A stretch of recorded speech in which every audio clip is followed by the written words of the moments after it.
डांगी। आज डांगी गाय के बारे में विस्तार से जानकारी प्राप्त करने के लिए राधा कृष्ण गौशाला बहुउद्देशीय संस्था की टीम आज सुबह 5 बजे से लेकर घर से निकल चुकी है। सह्याद्री की पर्वत शिखाओं में बसे जो गांव है वहां काफ़ी गौपालक अपनी गायों को सदियों से संभालते आ रहे हैं। इन गौपालकों को जो भी कुछ समस्याएं आती है, गौ संवर्धन में जो भी समस्या आती है उसको समझने के लिए, विस्तार से जानने के लिए आज टीम पूरी तैयारी के साथ घर से निकल चुकी है। पहाड़ी क्षेत्र में वन विहार करने वाली इस गौ माता की जो भी समस्याएं हैं, गौपालकों को जो भी समस्याएं आ रही है उसको विस्तार से जानने के लिए आज उनके क्षेत्र में जाकर गौ माता किस हालत में रहती है उसको समझने के लिए आज हम लोग यहाँ पे पहुँच चुके हैं। मुंबई के पास में शाहपुर तहसील के इस रणवीर गांव में आज सुबह ही हमारी गाड़ी जल्दी से पहुंच चुकी थी। सह्याद्री की पर्वत शिखाओं में बसे इस गांव में दूर दराज से नासिक अहमदनगर जिला से काफ़ी गौपालक यहाँ पे यात्रा करके साथ में यहाँ पर अपने गायों को इस मैदानी क्षेत्र में लेकर पहुँचते हैं। बरसात की इस सर्द हवा में यहाँ पे गायों को काफ़ी आराम मिलता है। यहाँ पे उनकी रहने की जो व्यवस्था है उस व्यवस्था को भी हमने जाकर नज़दीक से देखा। गौपालक जब अपनी गायों को लेकर जंगल में चरने के लिए चला जाता है तो उस वक्त अपनी महिलाएं यहाँ पे किस तरह से अपने गायों को रात को बैठने की जो जगह होती है उसको किस तरह से हाथों से गोबर को उठाकर साफ करती है, ये देखकर मैं तो काफ़ी हैरान रह गया। गौमय वसते लक्ष्मी का प्रत्यक्ष प्रमाण मुझे यहाँ आकर देखने के लिए मिला। गावो विश्वस्य मातरम, सही में इन्हीं लोगों के मन में ये भाव मुझे बार बार प्रकट होते हुए देखा था। इस वाड़े में आकर मैं तो यहाँ की स्वच्छता और सुंदरता देखकर मैं तो हैरान रह गया। इस वाड़े के अंदर जैसे भी हमने झांक कर देखा तो एक बुजुर्ग दादी आपने गायों को रात को बैठने की जगह इतनी सुंदर तरह से उसको साफ करती हुई नजर आई कि मन उसको देखकर गदगद हो गया।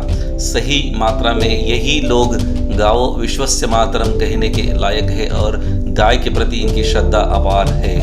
गौपालक संवर्धन योजना हम लोग जो चलाते हैं, सही में मुझे आज प्रतीत हुआ कि ये हम सही मायने में अच्छी तरह से यहाँ पे आकर काम कर रहे हैं।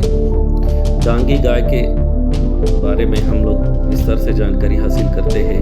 यहाँ पे जो भी गौपालक होता है उसकी जाकर विस्तार से जानकारी हम लोग अपने रिकॉर्ड पे यहाँ पे जमा करते हैं।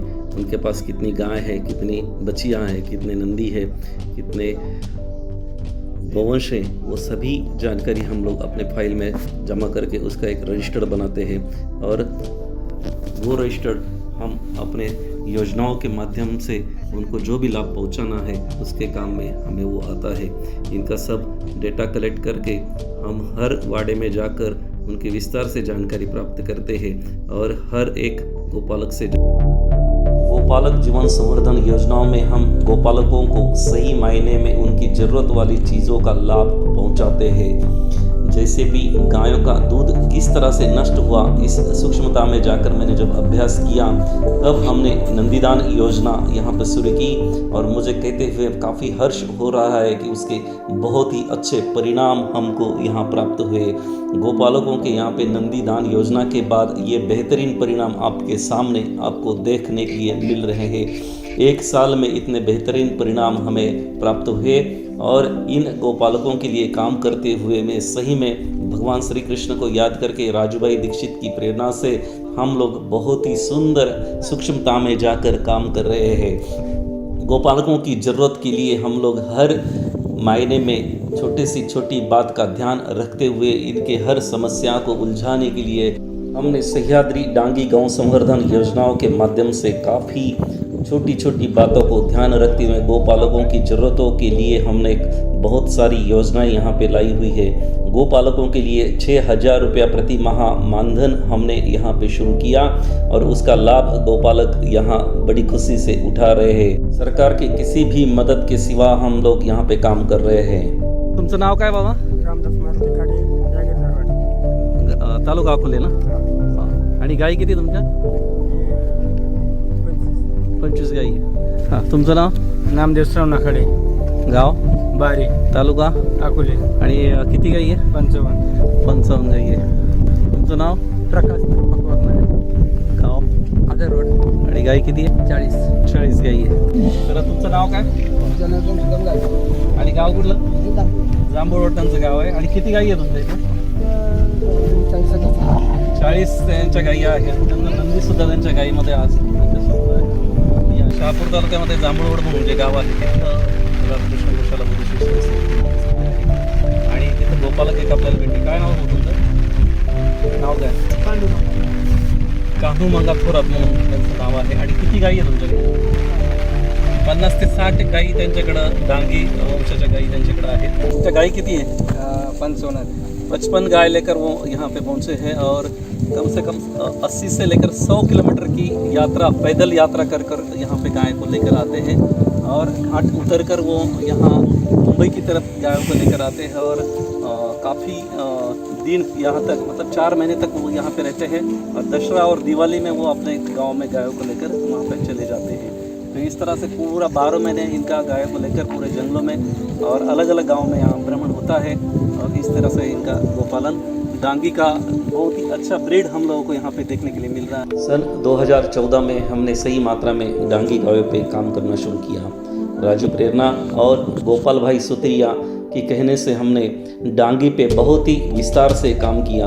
2014 में जैसे भी गोपाल भाई सुतिया से मेरी मुलाकात हुई तो एक ही साल में पूरे भारत में अलग अलग गौशालाएं और अलग अलग किसानों को मिलकर हमने 65,000 गायों का दर्शन एक ही साल में लिया. घर वाले कहते थे ये पगला गया है, इसी किसी हॉस्पिटल में इसको एडमिट करा दो. मगर गाय के प्रति मेरा प्रेम और लगाव मुझे रुकने नहीं देता था. हर किसान की समस्या की जड़ तक जाकर मुझे काम करना था और वो काम हम गत कई सालों से जाकर कर रहे हैं और उसके परिणाम बेहतरीन आने ही वाले थे. पूरे भारत में घूम घूम कर पंचगव्य की काफ़ी औषधियों को सीखकर हमने 150 से ज़्यादा औषधियों का निर्माण यहाँ पे करना शुरू किया और राधाकृष्ण गौशाला बौद्धिशीय संस्था और सह्याद्री आरोग्यवर्धनम हेल्थ केयर सेंटर के माध्यम से और महर्षि वशिष्ठ गुरुकुलम के माध्यम से काफ़ी विद्यार्थियों को ये ज्ञान हम लोग यहाँ पे सिखा रहे हैं और सेंटर के माध्यम से काफ़ी मरीजों पे हम लोग चिकित्सा कर रहे हैं. हज़ारों मरीजों ने इसका लाभ एक साल में उठा लिया है. इस तरह से हम काम कर रहे हैं. नमस्कार. काफ़ी लोग बोलते हैं कि डांगी बहुत ही एक्टिव होती है, सींग मारती है, मगर ऐसे कुछ भी नहीं है.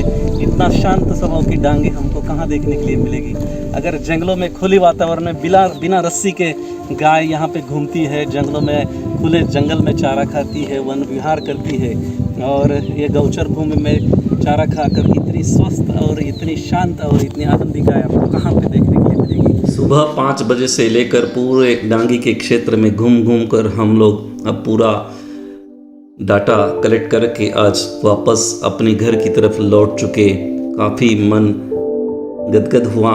डांगी के उस गोपालकों को छोड़ते हुए मन काफ़ी भारी हो रहा था. जय गौ माता.